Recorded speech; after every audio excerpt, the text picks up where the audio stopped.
que Christ habite en nous.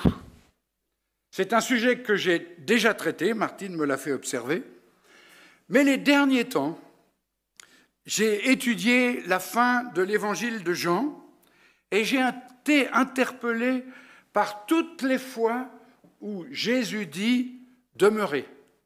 Demeurez en moi et je demeurerai en vous, etc. Et en fait, j'aimerais faire un croisement ce matin entre la prière de Paul aux Éphésiens, où il parle que Christ habite en vous, et les demeurer, où Christ parle aussi d'habiter en nous. Parce que habiter, demeurer, on est d'accord, c'est la même chose. Alors je vous invite à lire avec moi cette fameuse prière de Paul. Moi, je la lis dans la version second 21, pour ceux qui ont le choix sur leur téléphone ou leur tablette.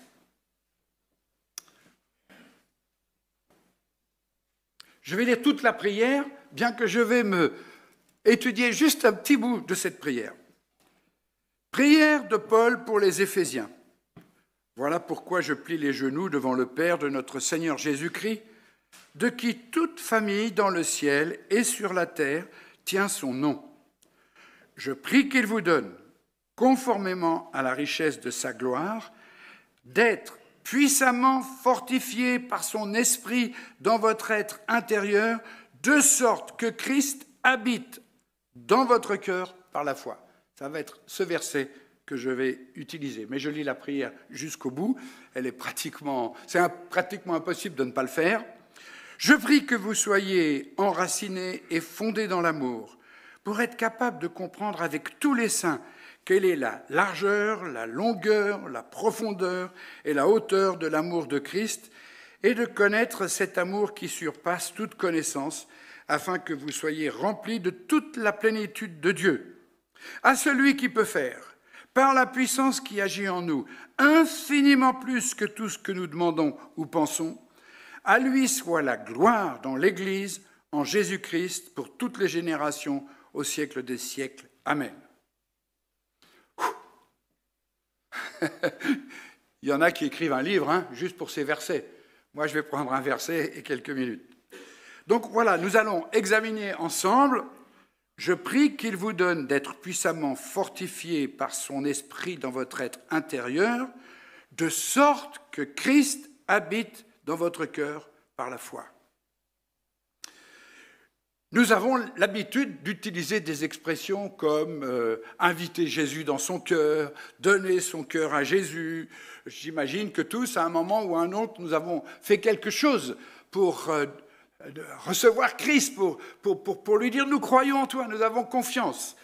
Et donc, nous avons reçu, lorsque nous avons placé notre confiance en Christ, nous avons reçu le Saint-Esprit. Mais Paul, ici, parle d'autre chose quand il parle du Saint-Esprit qui doit habiter dans notre cœur. Voici ce que dit Maclaren, le commentateur. « Ceux d'entre vous qui peuvent consulter l'original, et ce n'est pas mon cas, verront que l'apôtre utilise un mot composé qui transmet l'idée d'intensité, de continuité. Ce qu'il désire donc, ce n'est pas simplement que ces chrétiens éphésiens puissent avoir des visites occasionnelles du Seigneur qui habite en eux, ou qu'à certains moments élevés d'enthousiasme spirituel, ils puissent être conscients qu'il est avec eux, mais que toujours, dans une ligne ininterrompue de réceptivité profonde et calme, ils puissent posséder et savoir qu'ils possèdent un Sauveur qui habite en eux. Et c'est un peu le fond, la dernière phrase, c'est un peu le fond de mon message. Est-ce que vous savez, d'une manière profonde et calme, que vous possédez un Sauveur qui habite en vous? Donc Paul ne parle pas d'une expérience spectaculaire, unique. Il parle plutôt de quelque chose de continu, qui se développe, qui change nos cœurs, alors que nous marchons avec Christ. Si vous avez reçu Christ par la foi, il habite en vous. Et il veut que cette habitation soit constante, permanente et complète. Christ a envie de se sentir chez lui, chez vous. Vous savez, on dit aux gens, bienvenue à la maison, faites comme chez vous, mais n'oubliez pas que vous êtes chez moi. Ben avec Christ, ça ne marche pas. Avec Christ, ça ne marche pas. Notre maison exprime nos désirs, notre culture, nos goûts, nos préférences, tout ce qui nous concerne. Christ veut habiter tout ça. Nous construisons notre maison, nous la décorons comme nous voulons. Nous, on n'a pas fini de la décoration de la nouvelle maison avec Martine, parce que pour Martine, il faut que ça soit bien fait. Il veut, Christ, et nous reviendrons sur cette image de la maison. Christ veut que nous pensions ses pensées, que nous désirions ce qu'il désire. Il possédera, il occupera, il saturera lui-même chaque aspect de notre intérieur, parce qu'il veut nous rendre identiques à lui. Examinons pourquoi, selon la prière de Paul, nous aurions besoin d'être fortifiés pour que Christ habite dans nos cœurs. D'abord, nous avons d'être puissamment fortifiés par son esprit à cause de notre incapacité naturelle. C'est ce que Sam a évoqué tout à l'heure. Je ne sais pas vous, mais moi, j'ai beaucoup de mal à vivre comme disciple de Jésus-Christ. Je rencontre un tas d'obstacles dans mon cœur. Et je comprends très bien ce que Paul dit quand il dit « Je prends plaisir à la loi de Dieu dans mon être intérieur. Mais je constate qu'il y a dans mes membres une autre loi. Elle lutte contre la loi de mon intelligence et me rend prisonnier de la loi du péché qui est dans mes membres. Malheureux être humain que je suis, qui me délivrera de ce corps de mort?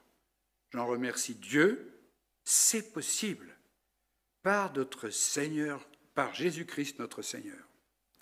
Jésus est la seule possibilité face à notre incapacité personnelle. Regardez ce qu'il dit. Demeurez en moi, je demeurerai en vous. Le sarment ne peut pas porter de fruits par lui-même sans rester attaché au cep. Il en va de même pour vous si vous ne demeurez pas en moi. Alors maintenant, on fait un petit truc ensemble, d'accord? On prend le habiter de Paul et on remplace dans le verset de Christ « demeurer par habiter ». Vous êtes d'accord que c'est un synonyme? Habitez en moi et j'habiterai en vous. Le sarment ne peut pas porter de fruits par lui-même. Sans rester attaché au cep, il en va de même pour vous si vous n'habitez pas en moi. Et dans les versets qui suivent, Jésus explique pourquoi il doit habiter en nous pour que nous soyons compétents. Parce que plusieurs fois de suite, il va répondre, il va dire ce que Samuel a souligné tout à l'heure. Sans moi, vous ne pouvez rien faire. Sans moi, vous ne pouvez rien faire. Est-ce que vous êtes découragé parce que des fois vous vous dites « Je suis chrétien depuis si longtemps et puis j'arrive à tel niveau ». Ne soyez pas étonnés. Ne soyez pas déçus de vous-même. Nous sommes totalement dépendants de lui. Mais nous l'oublions beaucoup trop souvent. Et nous ne faisons pas appel à celui qui habite en nous. C'est la raison, par exemple, pour laquelle nous nous mettons, dans certaines circonstances, à prier tellement tard. On en parlait dans notre cellule d'hommes l'autre jour. Quelqu'un disait « Ouais, je me rends compte. Je commence à prier quand j'ai tiré toutes mes cartouches. » Est-ce qu'il y en a qui font comme ça? Moi, je suis aussi comme ça. Mais on a tort. On devrait commencer par faire appel à celui qui habite en nous. Parce qu'il nous a prévenus. Sans moi, vous ne pouvez rien faire. Cette incapacité appelle notre dépendance de Christ. Et elle est vraie dans tous les domaines de notre vie. Nous avons besoin de lui pour croire, nous avons besoin de lui pour aimer, nous avons besoin de lui pour grandir, nous avons besoin de lui pour tout, parce que sans moi, vous ne pouvez rien faire. Alors je vous suggère une petite prière, je vais m'arrêter juste quelques secondes pour ces point où Christ doit demeurer ou habiter en nous, on reprendra ces petites prières à la fin. Père, j'ai besoin d'être fortifié par le Saint-Esprit pour demeurer en Christ comme un sarment.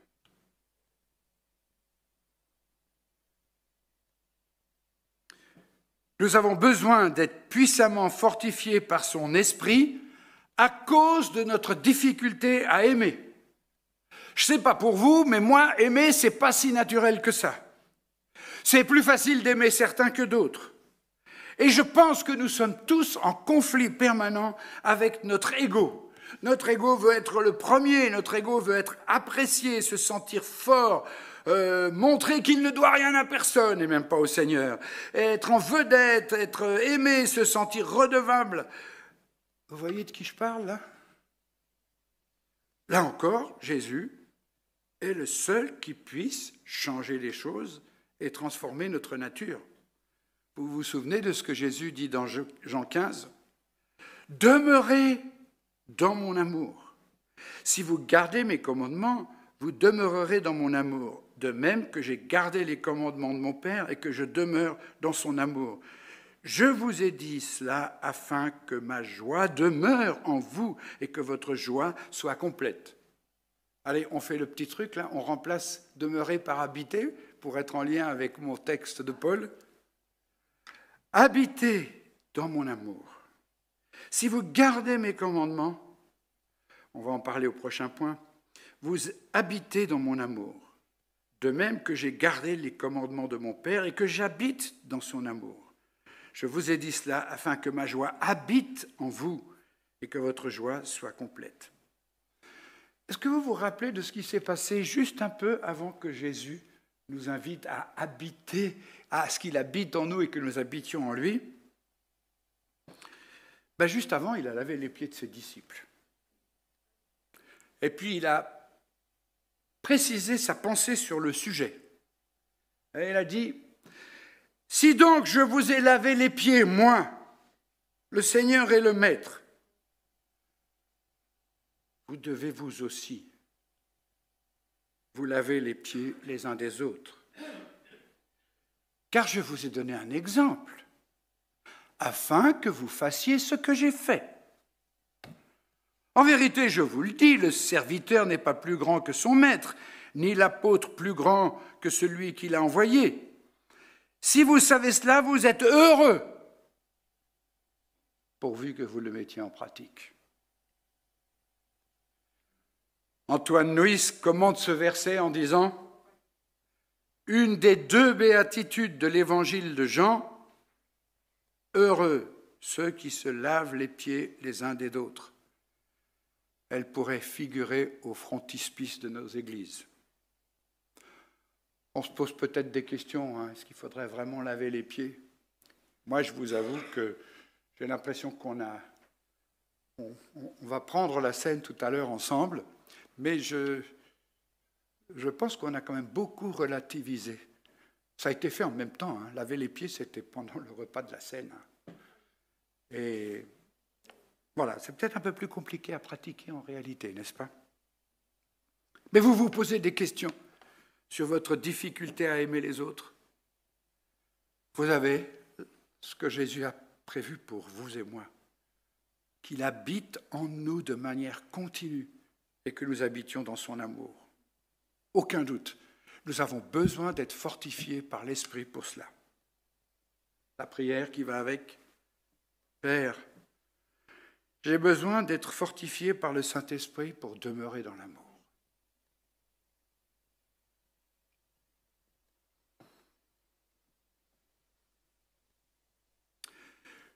Nous avons besoin d'être puissamment fortifiés par son esprit parce que nous avons du mal à obéir. En plus de notre faiblesse congénitale, de notre difficulté à aimer, nous avons aussi la difficulté à obéir. Après, on s'étonne que nos enfants ne soient pas comme ça, mais bon, on peut se demander où est la racine. Et vous avez vu que la question de l'obéissance est liée de nouveau à l'amour. Et Christ donne une réponse très claire. Si quelqu'un m'aime, il gardera ma parole et mon Père l'aimera, et nous viendrons vers lui et nous établirons domicile chez lui. Nous avons besoin que le Saint-Esprit ouvre nos yeux sur l'amour de Christ pour nous, que nous puissions saisir la portée et la profondeur de son amour. Paul dirait, vous avez besoin d'être fortifiés puissamment dans son amour pour réaliser que obéir, c'est une question d'amour. L'obéissance est le fruit de l'amour et de l'habitation de Christ en nous. Cela donne une toute autre vision à l'idée d'obéir et de suivre l'Évangile et de suivre Christ. Petit exemple. Quels sont ceux parmi vous qui aiment qu'on mette la table du petit déjeuner le soir avant de se coucher? Il y en a? Levez la main. Personne n'aime ça? Toi, tu aimes ça? Ouais. Qui d'autre encore? Vous êtes... Il n'y a que Eliphel. Alors, je connais une deuxième personne qui aime absolument ça, c'est Martine, ma femme. Moi, franchement, mettre la table avant de me coucher, ça ne me fait rien. Franchement, ça me laisse totalement indifférent. Je respecte, hein, mais moi, je m'en fiche. Seulement, je mets la table tous les soirs. Pas pour me vanter, hein, parce que je n'ai pas de mérite, mais je sais que ça lui plaît. Je sais, quand je mets la table, ah, chérie, tu as déjà mis la table. Jesus point. Non, mais vous comprenez. Je ne suis pas quelqu'un d'extraordinaire. J'aime juste ma femme. Et si nous aimions Christ, si nous demeurions dans son amour, nous serions motivés pour lui obéir. Vous voyez le truc? Et vous avez vu la cerise sur le gâteau? Qu'est-ce que Jésus dit? Je viendrai établir domicile chez eux. C'est fou, hein? C'est fou. Prière. Père, j'ai besoin d'être fortifié par le Saint-Esprit pour demeurer dans ta parole, dans la parole de Christ et obéir.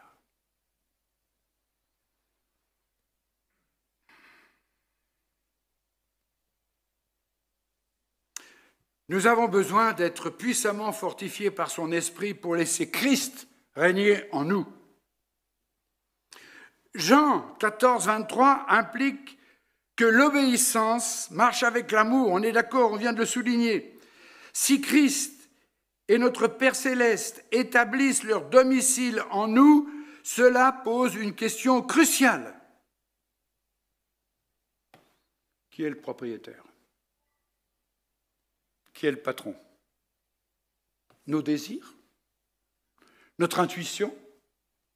Nos bons sentiments? Est-ce que ça va marcher avec l'habitation du Père et du Fils en nous?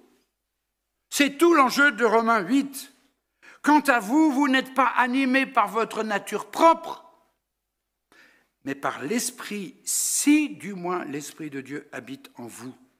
Et si Christ est en vous, votre corps, il est vrai, est mort à cause du péché, mais votre esprit est vie à cause de sa justice. C'est qui le patron? On va revenir aussi là-dessus. Prière. Père, j'ai besoin du Saint-Esprit pour laisser Christ régner en moi.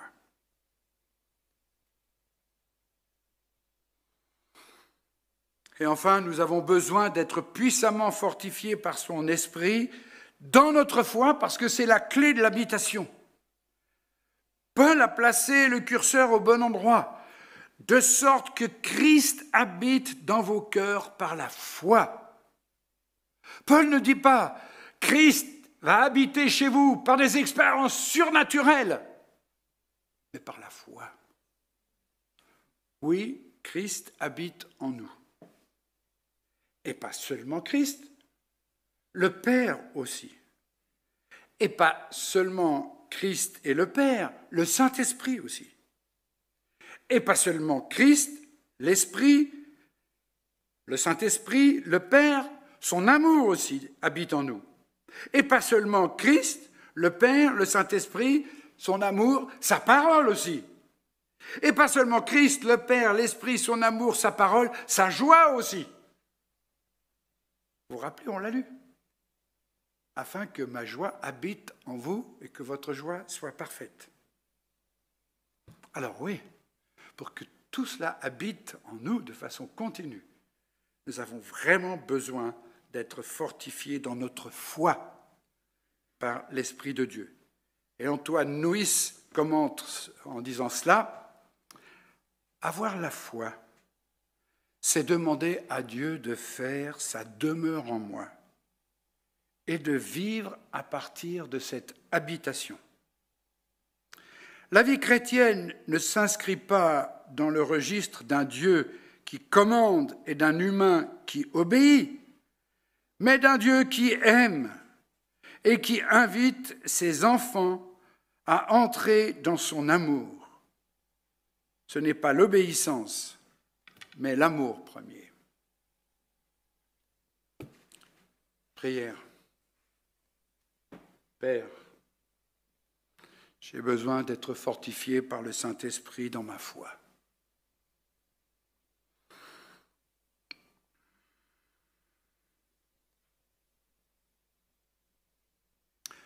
Mais comment est-ce que ça va se passer? J'ai souligné le verbe que Paul utilise dans le texte original d'Éphésiens fait référence à une habitation permanente et continue et croissante dans notre cœur. Alors comment est-ce que moi je peux développer, entretenir, faciliter l'habitation de Christ en moi? D'abord, nous ne pouvons pas envisager l'habitation de Christ dans nos cœurs si nous avons une vie fragmentée. Tu sais, Seigneur, c'est très gentil tout ce que tu dis, hein. Je lis ta parole 10 minutes avant de partir au boulot le matin, mais mon boulot, c'est à moi. Ma famille, je m'en occupe. Mes loisirs, c'est ça. Hein, hier soir, on discutait avec des frères, vous allez dire des fois on est un peu fou, mais est-ce qu'on fera du sport au ciel? Alors, il y a un frère qui a dit, bon, on n'aura pas besoin de faire du sport. J'ai dit, ouais, mais on aura un nouveau corps. Est-ce qu'on aura envie de faire des choses et prendre soin de notre corps? Donc, est-ce que notre corps d'aujourd'hui concerne le Seigneur? Vous voyez le lien. Mes affections, est-ce que nous... Je plaide régulièrement parce que nous avons des vies fragmentées et dissociées.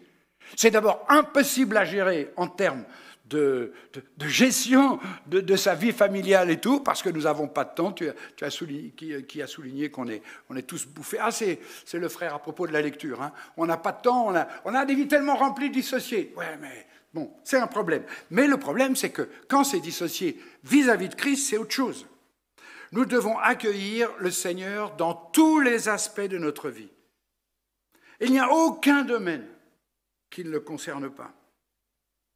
Il n'y a aucun domaine à propos desquels nous devrions dire moi, je ne suis pas trop à l'aise si je ne le partage pas avec Christ. Parce que dans cette question, en fait, il est question de quoi? Il est question de la seigneurie de Christ sur l'ensemble de notre vie.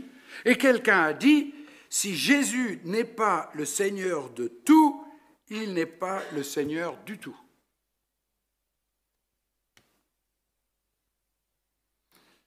Pour que Jésus habite en nous, nous devons donc explorer les 5 points que nous avons soulignés pour l'encourager et lui demandons de faire son habitation en nous. Alors, ma première prière était « Père, j'ai besoin d'être fortifié par le Saint-Esprit pour demeurer en Christ comme un sarment. » Reconnaître la seigneurie de Christ, c'est décider de lui faire confiance et de nous adresser à lui avant de chercher nos propres solutions, avant de tirer nos cartouches. Tant que Christ est la solution à laquelle je recours en dernier, il n'est pas le Seigneur, il n'est pas le premier. Et nous essayons tellement de nous en sortir sans lui. Et nous devons régler cet aspect pour qu'il habite en nous. Rappelez-vous ce qu'il a dit. Qui de vous, par ses inquiétudes, peut ajouter un instant à la durée de sa vie? Ne vous inquiétez donc pas et ne dites pas que mangerons-nous, que boirons-nous, avec quoi nous habillerons-nous. En effet, tout cela, ce sont les membres des autres peuples qui le recherchent. Or, votre Père céleste sait que vous en avez besoin. Recherchez d'abord le royaume et la justice de Dieu, et tout cela vous sera donné en plus. Ne vous inquiétez donc pas du lendemain, car le lendemain prendra soin de lui-même. À chaque jour suffit sa peine. Dans tous les aspects de notre marche chrétienne, nous devons reconnaître notre dépendance totale de lui pour aimer, croire, grandir et le laisser habiter en nous. La deuxième prière, c'était « J'ai besoin d'être fortifié pour demeurer dans l'amour ». Souvenez-vous, sommes-nous, à l'écoute du Saint-Esprit et sommes-nous prêts à l'entendre nous dire « Hé, Alain, tu as parlé d'un frère tout à l'heure, tu as dit « Je te dis ça à titre confidentiel ». Ben moi, je pense que c'était de la médisance. Tu n'avais pas besoin de dire ça. D'ailleurs, j'ai fait ça il n'y a pas longtemps. J'ai dû te demander pardon. J'ai parlé à quelqu'un de quelque chose que je n'aurais pas dû raconter parce que c'était dans notre cellule. J'ai dû m'humilier. En sortant, ma femme m'a dit « Pourquoi tu as raconté ça ?» J'ai dit « T'as raison, chérie. » Et le Saint-Esprit, pourquoi tu t'es irrité tout à l'heure? Contre qui tu t'es irrité? Si tu veux que j'habite en toi, il faut que tu changes d'attitude. Et moi, je t'ai montré l'exemple. J'ai lavé les pieds des disciples. Donc vas-y, je suis là pour t'aider. Mais il faut que ça change. N'attristons pas le Saint-Esprit. Soyons prompts à nous repentir. J'ai besoin d'être fortifié par le Saint-Esprit pour demeurer dans la parole de Christ. Garder la parole, pour certains, ça veut dire avoir la bonne théologie. Mais je ne doute pas qu'une bonne théologie soit utile. Mais je ne suis pas sûr que c'est ce que Jésus a dit. Si vous demeurez dans ma parole, vous êtes vraiment mes disciples. Les disciples sont ceux qui mettent en pratique ce que Jésus a demandé et qui imitent Jésus. Et on peut imiter Jésus, vivre Jésus, être habité par Jésus et avoir 2-3 points de théologie qui sont un peu brinque-ballants. Vous voyez ce que je veux dire?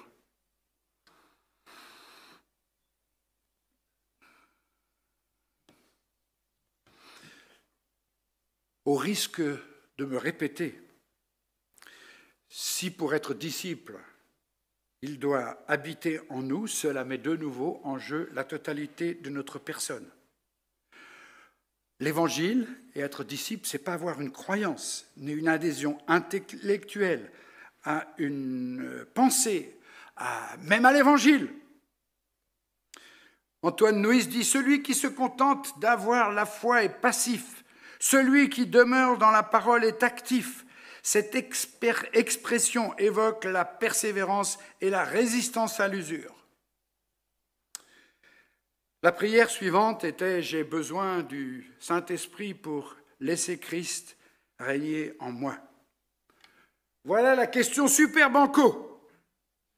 Voulez-vous être disciple de Jésus? Voulez-vous qu'il habite en vous? Nous chantons vachement facilement, soit le Maître en moi, règne, prends tout Seigneur, chantons ça. Hein. Dans un livre intitulé « Mon cœur, sa maison », l'auteur Robert Munger décrit avec imagination la vie chrétienne comme une maison. Et vous connaissez cette image. Lorsque Jésus entre, il va de pièce en pièce. Dans la bibliothèque de notre esprit, le Christ trie les choses, les ordures, etc. Il met un ordre aux appétits malsains et aux désirs pécheurs. À la salle à manger, à table, il nous sert le pain de vie pour rassasier nos âmes affamées et verse l'eau vive pour que nous puissions boire et ne plus jamais avoir soif. Dans les couloirs, Jésus visite les placards un peu sombres, il découvre des endroits où le péché est caché, il dit il faut nettoyer ça.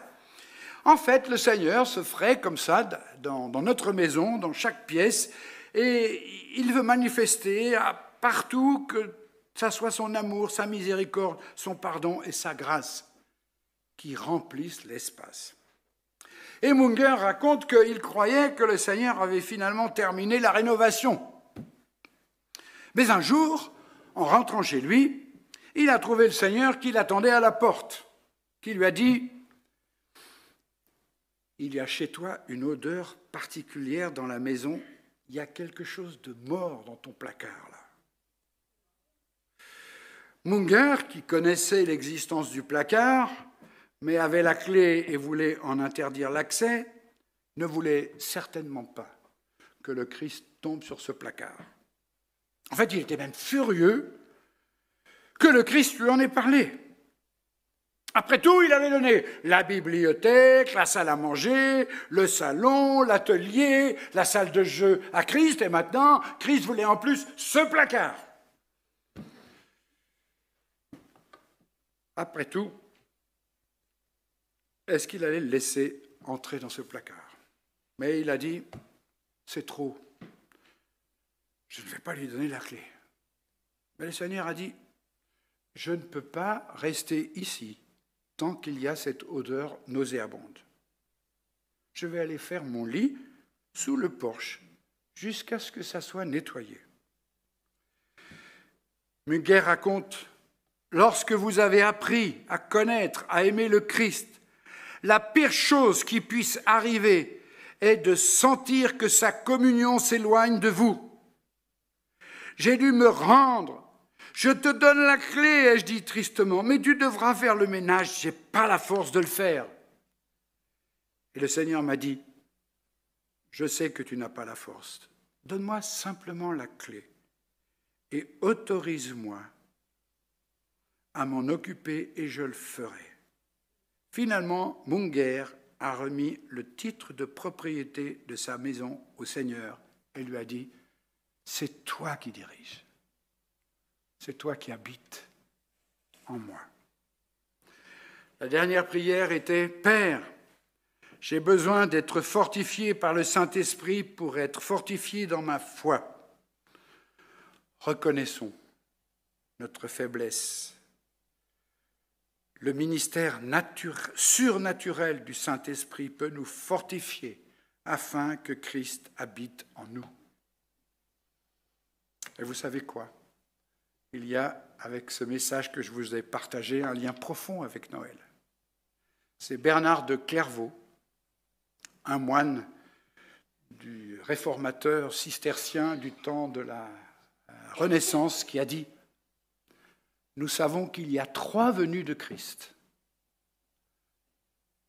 La première, c'est Noël. La troisième, c'est son retour. La première et la troisième sont visibles. Mais la deuxième est invisible. C'est quand Christ vient habiter en nous. Je vous laisse méditer quelques instants sur cette prière, vous l'approprier, et Jérémie va reprendre la suite. Que le Seigneur vous bénisse.